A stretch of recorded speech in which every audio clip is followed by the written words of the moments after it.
In the past few years, keto diets have exploded into the dieting world. There are so many different types of keto diets and so many different brands. It made me wonder, what is the keto diet and how does it work? A quick side note before we get started.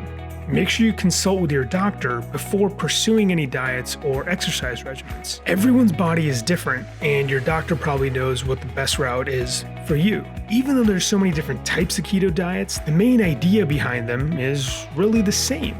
You eat more proteins and fats, and you cut way back on your carbs. So things like sugar and soda and bread, which personally, to me, sounds awful. I gotta have that daily dose of Mountain Dew. Let's start with a little bit of history. Keto first started in the 1920s and 30s, primarily as a treatment for epilepsy, and it actually worked really well. It's actually still used as a treatment for epilepsy, alongside newer therapies, especially for children. It got the name ketogenic diet a few decades later when doctors found out that people on the diet had high levels of ketones in their blood. Very interesting. So how does the ketogenic diet work? It works by manipulating a metabolic stage in your body called ketosis. You see, your body, in particular your brain, uses carbohydrates for energy. When you're not getting those carbohydrates in your diet, your body has to break down fats or proteins for energy. And it likes to start with fat, which is broken down into ketones, which are then used by your body as fuel.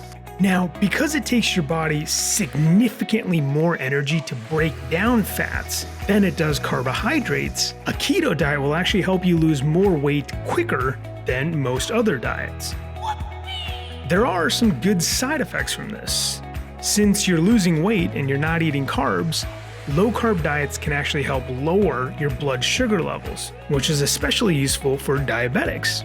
Similar to epilepsy, which we talked about earlier, there has been some research that has shown improvements in people suffering from nervous system disorders, like Alzheimer's or Parkinson's, for example.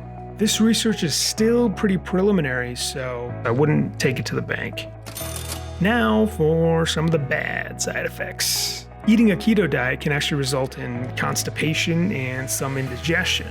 Ow! Also, when your body burns through fat, it produces high levels of acid in your blood, which can be extremely tough on your kidneys to filter through. Although these are some of the more severe side effects, people on the keto diet can actually suffer from kidney stones and acidosis. Now, there are a lot of nutritionists and doctors that are against the keto diet.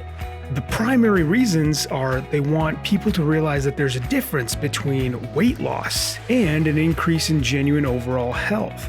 What you have to be mindful of is that a lot of foods that are prohibited on a keto diet actually contain a large number of beneficial nutrients and vitamins and fiber, which are essential to a better overall health. As the keto diet essentially cuts your body off from carbohydrates, your body starts to look for alternative sources of fuel. A number of dietitians and doctors have expressed concern that long periods of keto diets can actually result in the body breaking down not only fat, but muscle and tissue fibers as well.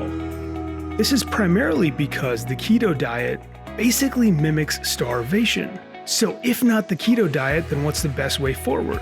Well, according to these nutritionists and doctors, they suggest a change in overall lifestyle.